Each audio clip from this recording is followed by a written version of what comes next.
आता यात पोरं काय चुका करतात मध्ये अप्पर चेस्टला मारतात, हे हातचं वाकून मारतात. हे झालं एक. दुसरं, जे हात पुढे येते त्यांची बॉडी मागे येते अशी.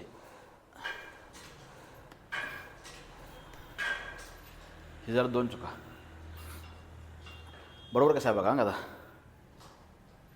हे असं उभारला बरोबर, हात कोपऱ्यातून फिक्स ठेवायचा आहे, वाकवायचा नाही. थोडंसं वाकवून हायसंच ठेवायचा आहे आणि सगळा प्रॉपर फक्त चेसवर लोडायला पाहिजे.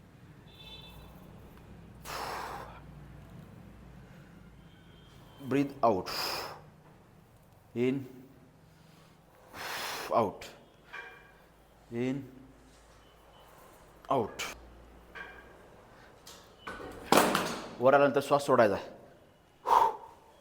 घ्यायचा आहे, सोडायचा, घ्यायचा. नाकाकडं घ्यायचा, तोंडाकडून सोडायचा. यात अजून व्हेरिएशन आहे. जर तुम्हाला यात व्हेरिएशन पाहिजे असेल कमेंट करा खाली व्हेरिएशन. तुम्हाला पुढचा व्हिडिओ व्हेरिएशन दाखवतो ह्यात काय व्हेरिएशन करायचं आहे ते.